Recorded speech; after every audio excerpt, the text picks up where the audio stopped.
آگے ہے جہاں دوست، یہ عارف ہندی ہی ہیں جن کو فرماتے ہیں کہ جی اہل ہند جو ہیں وہ جہاں دوست کہتے ہیں۔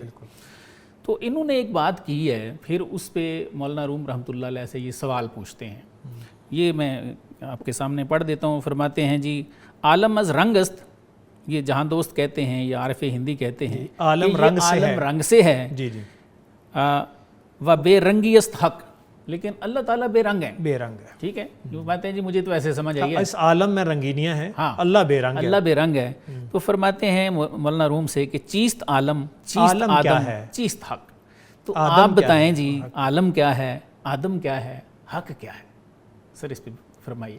3 سوالات، سر ٹھیک ہے جی، اب تینوں سوالات کا بڑی عمدگی کے ساتھ حضرت رومی خود جواب دے رہے ہیں سر اس کے اوپر۔ کہتے ہیں آدمی شمشیر و حق شمشیر زن، فرماتے ہیں آدمی تو بھئی شمشیر ہے، اور اس شمشیر کو پھینکنے والے اللہ تعالیٰ خود ہیں، اللہ خود ہے۔ جی۔ اس کے بعد کہتے ہیں عالم این شمشیر را سنگ فسن، اور فرماتے ہیں یہ جو دنیا ہے یہ فسان ہے، یہ سان ہے اس کو تیز کرنے والی، یہاں یہ عمل کرتا ہے اس دنیا میں۔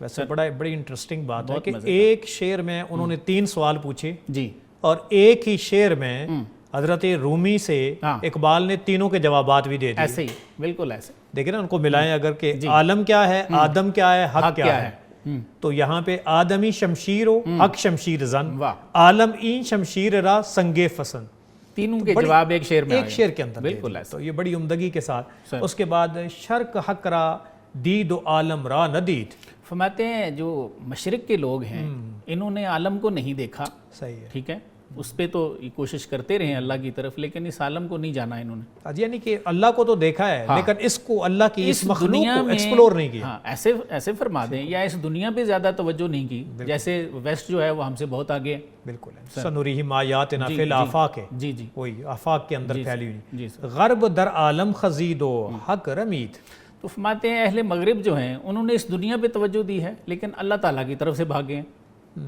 دونوں نے یعنی کہ جزوی کام کیا جزوی ہے، کام کلی ہے نہیں دونوں کیا۔ کا، سر چشم برحق باز کردن بندگی است، واہ، فرماتے ہیں کہ اللہ پہ آنکھ کھولنا یہ بندگی ہے، اس کو دیکھنا، خیش را بے پردہ دیدن زندگی اور است، اس کو دیکھنے سے کیا مراد ہے؟ فرماتے ہیں اپنے آپ کو بے حجاب دیکھنا، یہ زندگی ہے۔ بندہ چوں از زندگی گیرد برات، جب بندہ زندگی سے اپنا حصہ پاتا ہے ہم خدا آن بندہ را گوید صلات، تو فرماتے ہیں مولانا روم رحمۃ اللہ علیہ کہ اللہ تعالیٰ بھی ایسے بندے پہ درود پڑھتے ہیں، درود پڑھتے ہیں، بالکل۔ اس کے بعد ہر کے از تقدیر خیش آگاہ نیست، جو بندہ اپنی تقدیر سے آگاہ نہیں ہے، خاک او با سوز جاں ہمراہ نیست، تو اس کی مٹی اپنے سوز جان کے ساتھ پھر ہمراز نہیں ہے۔